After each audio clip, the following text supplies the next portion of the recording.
Hola, retomamos. Ya tenemos que comenzar a instalarnos raudamente en segundo año, pero no lo vamos a poder hacer si primero no hacemos una especie de retomar allí donde dejamos, que no tiene otro sentido que el de que sirva como una especie de pequeña síntesis a modo de repaso para iniciar lo que sería un año clave. ¿Por qué? Porque significa ya instalarnos en torno a lo que sería tierra fértil, en torno a lo que nos permitiría empezar a tener respuesta a todo un recorrido que hicimos, recordarán, en primer año de introducción, pero que era de introducción crítica. Presentamos, en ciencia se dice, y en investigación también, el problema. Debiéramos decir, estamos frente a un verdadero problema. ¿Por qué? Porque queremos ser, por un lado, fieles al fundador de la consultoría psicológica, porque eso testimoniará que esto es eso y no otra cosa.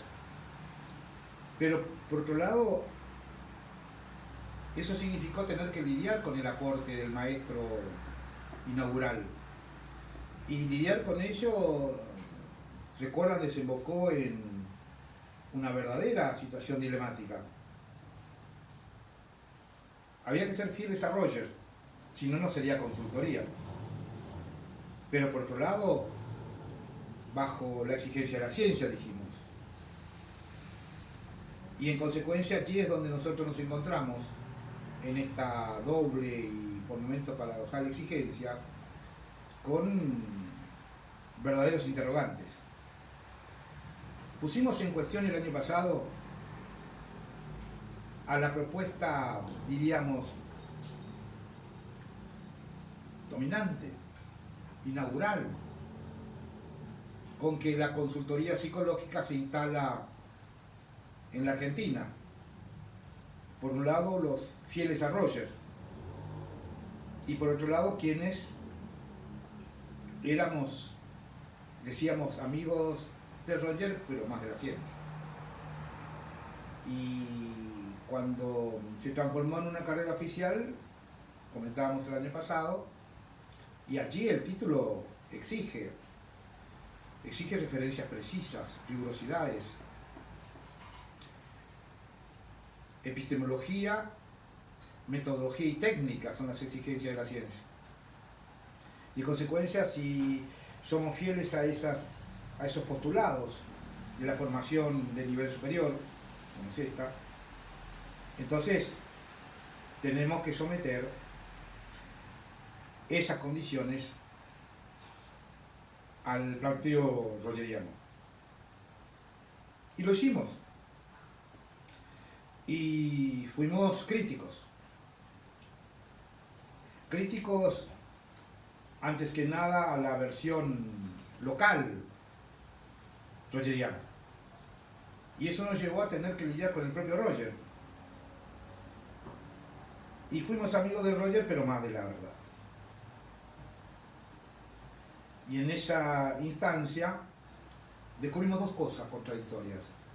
La primera y más importante, vale la pena abordar y dar cuenta del hallazgo rogeriano. Loas al maestro allí. ¿Se acuerdan que decíamos, él instaló un verdadero problema científico? Pero decíamos que eso es la pregunta, es el momento inaugural, que abre un surco, pero hay que recorrerlo. Y cuando uno recurre a ese surco y es propio de la ciencia, no me quiero repetir, pero hay que someterse a ella.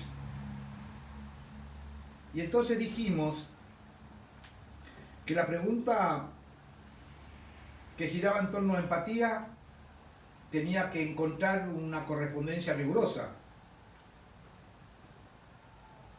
de acuerdo a las exigencias del presente. Y entonces desembocamos ya hacia el final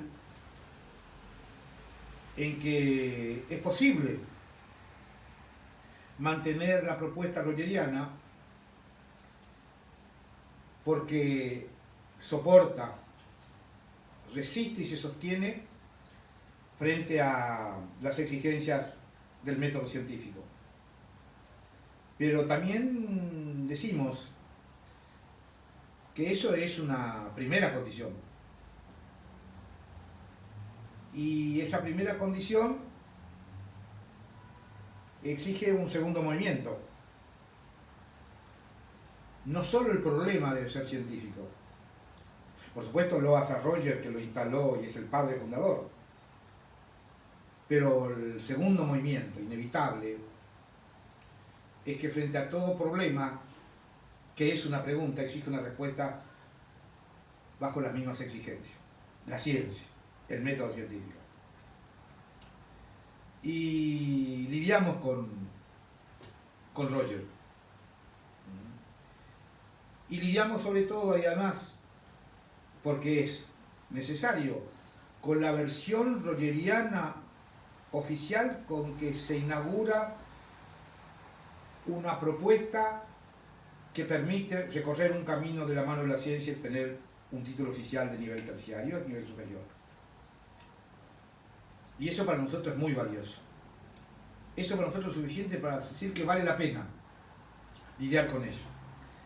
Pero la ciencia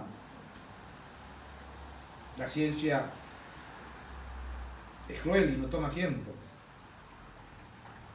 La ciencia exige el planteo del problema como primer movimiento y la respuesta. Plantear el problema es una pregunta. La respuesta es una cosa distinta. Lo primero es descubrimiento. Allí es donde nosotros reivindicamos claramente a Roger. Pero lo segundo, en la ciencia, es la validación. Y la validación, bueno, la validación exige caminos recorridos, rigurosos y formales, que es lo que constituye el método científico. Y bueno, ustedes vieron la segunda parte, ya sobre el final, que tuvimos que poner en cuestión el concepto de empatía. Que el concepto de empatía, si se trata de lo que siento adentro, decíamos, voy a repetirme, bueno, corresponde a lo que hemos caracterizado, recordarán ustedes, dos momentos de dos escenarios radicalmente diferentes. Si se imaginan un pizarrón, vuelen hacia allí y dividamos el pizarrón en dos niveles. Una primera mitad superior y una primera mitad inferior. Y entre ambos una especie de línea en onda separando, poniendo énfasis en que son dos escenarios y momentos muy diferentes. Porque situamos en el nivel inferior, que separa el superior por lo que llamamos un abismo para la ciencia, en donde en la parte inferior del abismo están cuestiones que acontecen, que suceden, que tienen presencia, pero en la parte superior, allí, en el mundo del humano en tanto que social, allí no basta con que acontezca, sino es necesario dar cuenta de manera rigurosa, tomar al toro por las astas, explicar, fundamentar, demostrar, comprobar una verdad si aspira a ser científica. Y ese es el mundo del humano que es social. Allí estaba arriba en el pizarrón, en la parte superior, de la mitad superior, ¿se acuerdan? El Estado. la sociedad en su estructura jurídico-política, inclusive con ciertas pistas en forma de flecha que señalaban más arriba todavía, como si uno evocara el universo infinito. Claro, universo infinito u origen del universo, según si miran al pizarrón, estará o a la izquierda el origen y a la derecha que se eleva en el horizonte sin final, señalando ese espacio en donde nosotros estamos instalados en una minúscula granito de arena, planeta del patio trasero, decíamos, con afecto, pero lo decíamos, de nuestro planeta llamado Tierra, de un sistema solar donde está el Sol, en un escenario donde existen millones y millones y millones de tierras como planetas, de soles como el Sol, y más aún, galaxias como la nuestra. Esta evocación un poco melancólica es para que ustedes también evoquen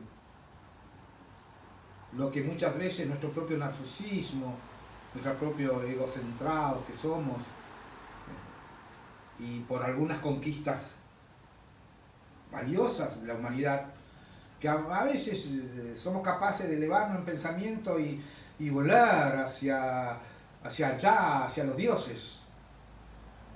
Y también saben ustedes, lo decimos,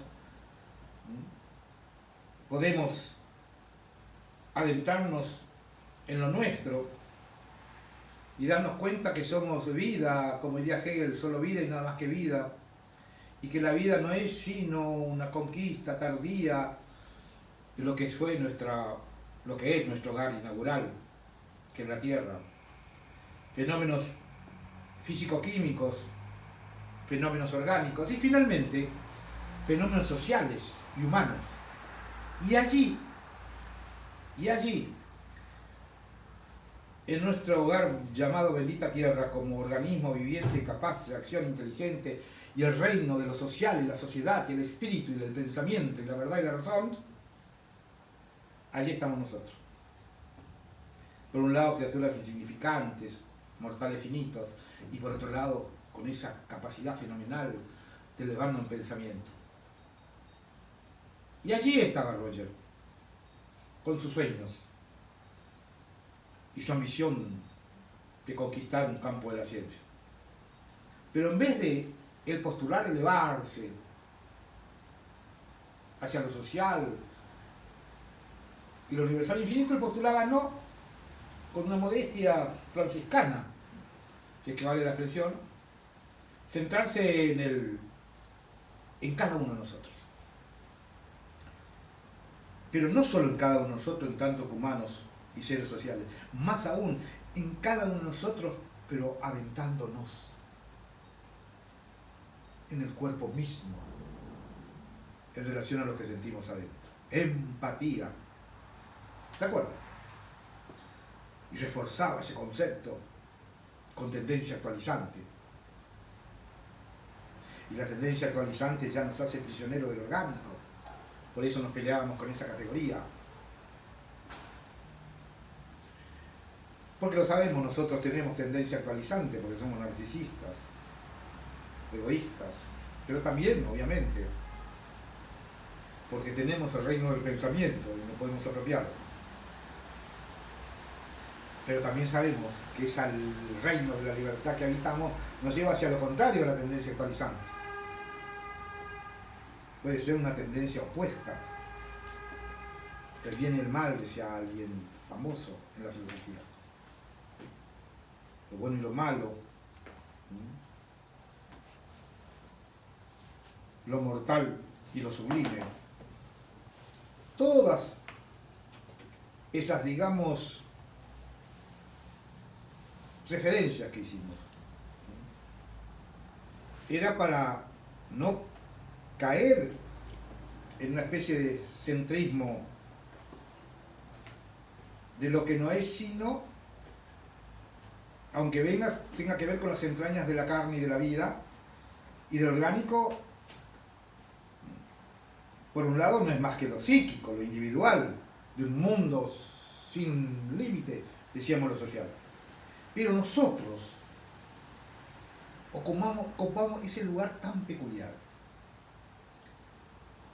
porque sobrellevamos desde que llegamos al mundo hasta el final el peso de la herencia. Somos individuos vivientes capaces de una acción inteligente como nuestros antepasados y hermanos, los animales. Y eso es lo que trae, decíamos, y acertaba Roger, empatía. Pero señalamos, recordaron ustedes con mucha vehemencia,